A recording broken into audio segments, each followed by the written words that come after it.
All right. Good morning, everybody. It's good to be here. Wednesday, wrapping up this focus on overcoming injury this month. Just as we go back, remember there's been these key phrases that we've talked through. Remember, the first week was that injuries will happen, but they don't have to become wounds. Just this perspective that we have an ability to overcome them. Another phrase we've talked about is that remembering that your passion exists underneath all the impact of injury. It gets lost sometimes in the pain and the shock and those initial reactions that come no matter what injury you have. That's been another theme we've talked about. Typically, injuries are only focused on physical injuries, but really trying to expand your perspective this month to say that there are mental injuries people encounter, relational injuries, emotional injuries, and all of those are just as impactful or intrusive as a major physical injury. So we finished this month talking about one I think has a positive reference and frame to it is that injuries can make us stronger. When you look at it, whether you zoom in and see a particular area that you've overcome and been good, or if you look at a broader perspective and see what impact an injury's had and how it's caused you to grow kind of across the board or in other injuries. So in fact, I'd offer that sometimes a physical injury may not produce as much overall growth as if someone goes through a relational, mental, or emotional injury. They might come out the other side kind of feeling stronger overall when it comes to their life. So, really, this week, I think there's a couple of exercises I was encouraging people to do. And one is writing down your own injuries you've had and what you've seen be better in your life after the fact. Particularly when you look back to some of the furthest injuries, you might see that there's been some wisdom or you're a different person now. And if you can identify those, it's going to help you as you go forward remember the wisdom that's come from your own resiliency and what you've been able to see yourself through. The second one, because we like conversation and connectedness, was really encouraging you to find somebody who's been through a pretty significant injury and talk to them and find out what helped them get through that injury. Now, it might be a physical one just because it was very intrusive or had a long recovery process. But in particular, if you talk to people who've been through a mental, emotional, or relational injury and they're still standing, right? They've come through it. Maybe they've demonstrated that strength. You've seen that strength. That'd be a good conversation to have over a beverage and be able to talk to them about what has happened and how it could impact you. So really keep that in mind as you look through your time this week and see what else you can learn. Monday's email had three really key points to echo this idea that strength comes through injury. The first one was just to remember when you look at your own success and you zoom in, you're going to see some positive signs of strength that you've been able to do. Even a physical injury, because of the discipline it takes to be able to recover, to be able to do the exercises afterwards, etc. You'll see some strength that comes from that. But like last week, we said avoid comparison. Don't line yourself up with somebody else, but look at your own measurements, and you're going to see that strength exist. Another point that was made is that new abilities sometimes come out of injuries. Now, whether that's compensating for an injury that has happened, again, physical, mental, emotional, relational, you might be surprised at seeing that you have a new perspective, a new talent, a new way to get through life. It's helpful when you're trying to overcome that loss or disappointment or shock, when you notice after the fact that you have a new perspective that you can use. And then finally, one that is one of my favorites is just recognizing that people after an injury sometimes have a higher level of regard for themselves, a level of confidence, a level of success, and overall they feel stronger. And that's something that's a great way to finish the month, to say that injury, as low as it makes people feel at the beginning of a process, to be able to express that by the end, people can actually feel better and they can feel stronger and they can have a better outlook about what they're facing in everyday life. So it's been a good week to write and be able to share those things with all of you. As I was thinking about talents and abilities, perhaps many of you heard that phrase, 10,000 hours makes you an expert. So in my effort to research that and say, is that just kind of one of those cultural statements and myths, or is it something that's actually real? Ended up finding an article. It's a bit wordy. These are just some highlights of it. I've copied it in the handout, so it'll be there later today online. It actually came from Malcolm Gladwell's book Outliers, which introduced the idea of the 10,000 hour rule. There's a chapter title in that book. and it was based on research in 1993 from Anders Ericsson. Here's a fancy title of that one: The Role of Deliberate Practice in the Acquisition of Expert Performance. Okay? The tension, just to touch on a little bit, is the author of that study actually complained against the person who took that chapter out of the book and said, it isn't just 10,000 hours of practice. He was annoyed that this journalist had made this larger conclusion about things and actually wrote an article to rebut it. Said, and he titled the article, "The Danger of Delegating Education to Journalists," and wrote something else out just to say and prove how much he was upset about that. And in that article, he just said he thinks it's a combination of practice and innate ability, and how that informs people that they do more of what they're really good at, right? So it's like, what's the chicken and the egg? What comes first?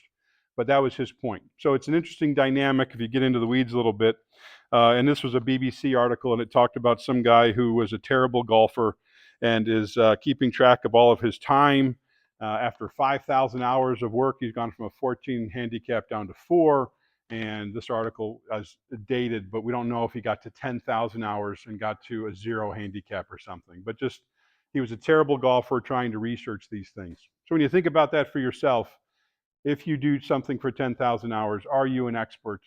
It probably might mean that you spend 10,000 hours doing something you really love or are good at. And so it creates that, not illusion, but it creates that momentum there. So an interesting way to research some of that as you go forward. And the articles shared there. In a more kind of fun way this morning, I was thinking, well, what's some of those innate abilities that you guys have that might make you very, very unique, right? Maybe you've spent 10,000 hours doing it through the course of your life, or whatever it might be. But what is a unique ability that you have that you don't think other people have? And to to illustrate that, since I'm the driver in our family for long trips and we drive rather than fly, I can identify cars that are coming at me based on their headlights. That's a unique ability that I have, because you have to pass the time on a 10-hour drive, and that's what I've developed. So that's my unique talent and ability. Any others that you guys have that make you very unique? I know it's the best one you can think of, but don't be shy. What are some other ones? Anything else? Be thinking about it. Kind of along that line, my dad, he's a guy in his 70s now, been involved in old cars his whole life, so he can walk by a car and be like, oh, that's a 1970s, blah, blah, blah, blah, blah, and like Sure. rattle it all off. And I started bringing my husband around, he's also interested in cars, and he would be like, why? How do you know? Hmm. And it was, well, the headlights are this, or the taillights Yeah. are this, or the window goes like this, and so Mhm. it's like there's a wealth of information out there that Sure. cycles around. Right. Maybe that's a good illustration, Jess, of the passion that leads to kind of a talent, because there's so much knowledge, there's so much interest, so much passion accumulates, and it appears to be a very, very, it is a unique talent, but it comes out of that dedication. Be thinking about that as you go forward. Mine can be silly, but when you recognize the diverse talent that people have to do things, the interests. If this time of year, a lot of concerts come up, and you think of all the musicians that are doing kind of their regular life, and then they're able at night or through the series of things perform in a certain way, or things like that, right? What people spend their time doing, where their passion is, usually reveals something that they are good at. The more serious question this morning is, what's helped you get past an injury, like a memory of an injury? What's helped you feel like you've put it behind you and it's become something that you can reference in a positive way versus something that causes you to shudder or not want to look at it? So maybe it's more of a rhetorical question as you guys think through that, but it's an important factor when you measure your own success and you measure your own progress. Is when a memory becomes something behind you and it's not intrusive every day. If you think through that, anything that's helped you recover from an injury and not think about it anymore, what would you do? What was it?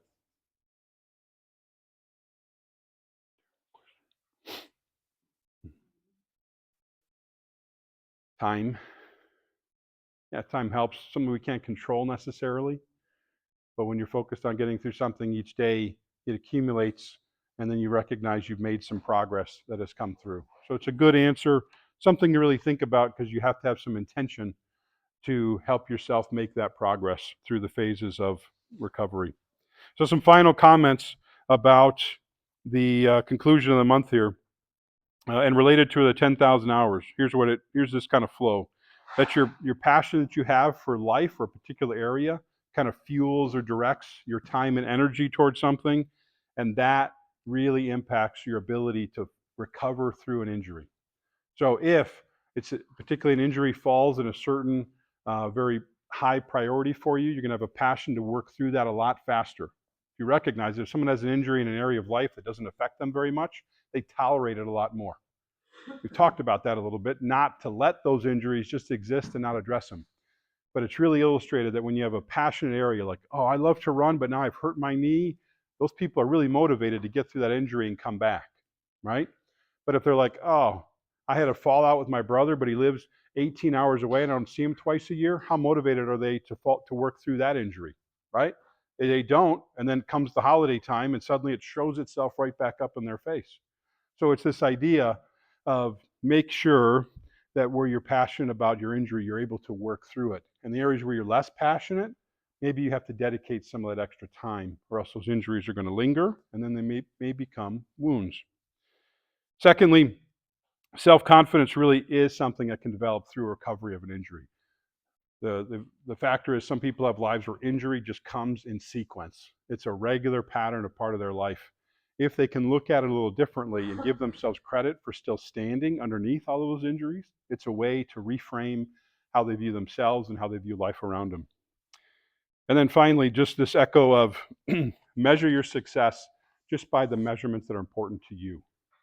Because recovery, finally at the end, where you show your strength, might only be seen by you. It might only be seen by comparison of before and after. And that doesn't dismiss the value of that success. Recovering from an injury oftentimes is really seen when you zoom in. You can't see it from afar. How do you measure or quantify wisdom unless you're out there sharing it or showing it or explaining it to somebody? So many times recovery from injuries is internal. It's something that's going on in your own heart or mind, and you need to embrace that and really give yourself credit that many times you're still standing after a physical injury, hard to come back from. A mental injury, definitely hard to come back from. Emotionally and relationally, they're all up there as significant. And when you do have success overcoming them, really do give yourself the credit for that.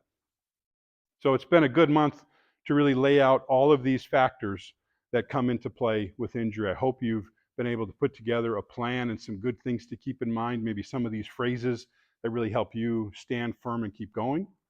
As we look into November, obviously we have the holiday of Thanksgiving, but I want to build on that and expand it and just talk about the power of gratitude through lots of different aspects of our life. And we'll look forward to that starting next week. So nice to see everybody. Have a good workout and a good week, and be back next Wednesday. Thanks.